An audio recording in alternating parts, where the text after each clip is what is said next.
God, if you heal me of this cancer, I promise you I will be a servant for you and pay my tithes as long as you let me live.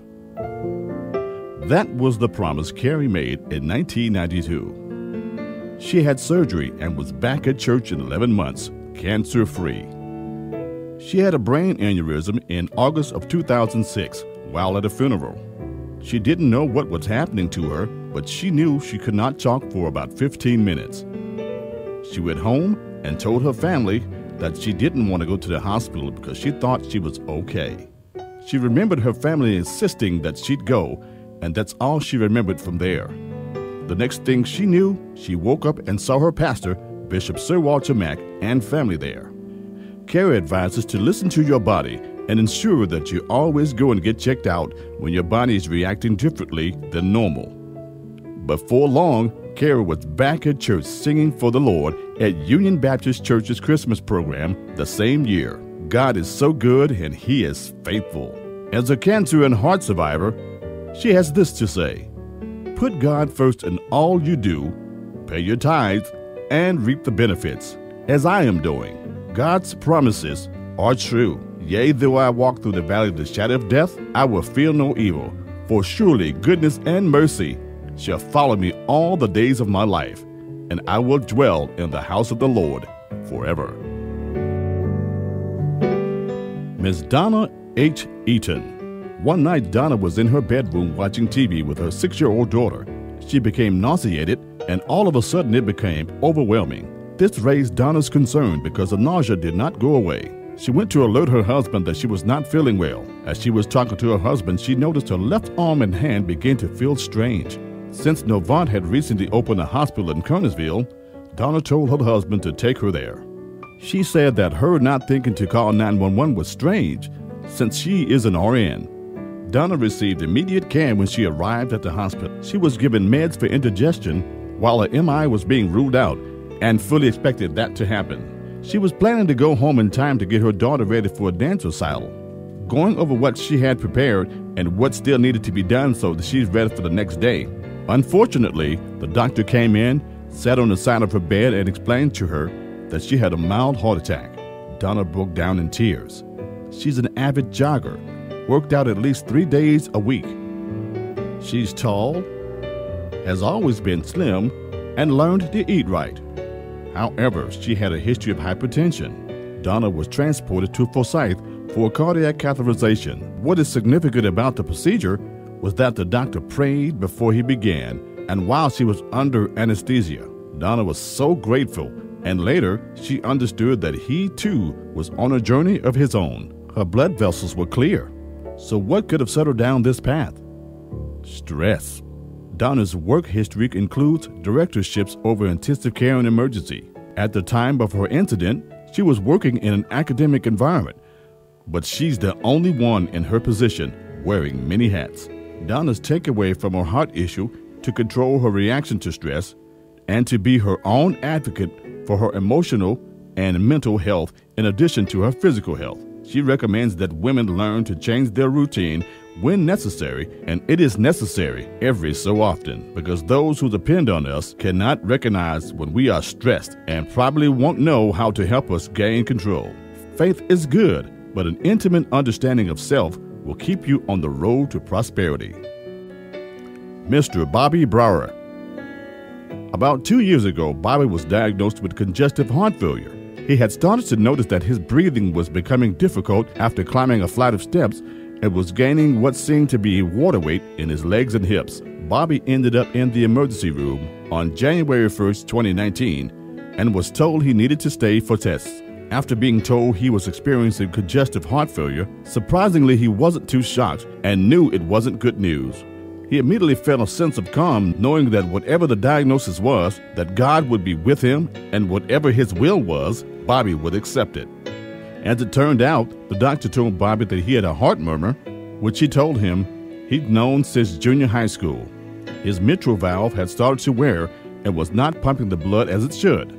At that point, the anxiety set in some, but he was put at ease after the doctor began explaining to him that valve replacement surgery would be the best option, and the success outcome is almost always very positive. A couple of days later, Baba was transported to Navant Hospital, Kernersville, to Winston-Salem, and was being prepped for surgery. He had one of the best surgeons in this area. He knew God was in control.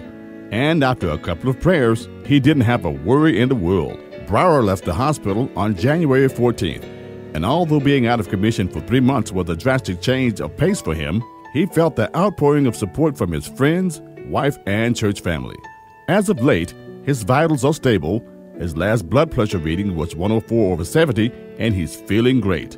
Sometimes when things look dim, Bobby just remembers Jesus is always by your side, waiting on you just to ask him for his help, his loving goodness, and his mercy.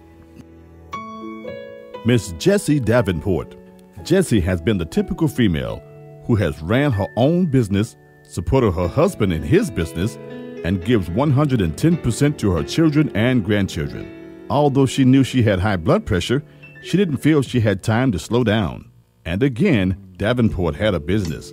Her husband was a pastor of a church, and the two took their responsibilities very seriously. One day, Davenport felt weak on one side of her body, but she kept going.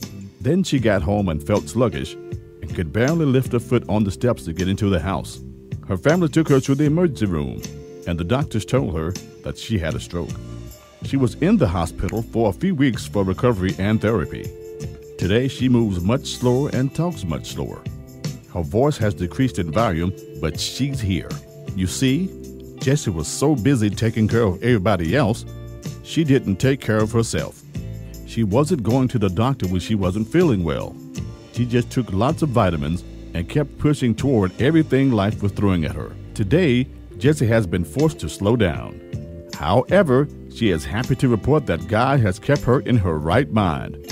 God has given her grandchildren and great-grandchildren, and she continues to serve as the First Lady of the church for her son. Miss Lisa Carter. At the time of her diagnosis, Lisa was only 39 years old, a wife, a mother, and a social worker. To her knowledge, she had no history of heart disease in her family, or at least she never really asked about it. In her mind, she was very healthy. The entire week leading up to her attack, the signs were there.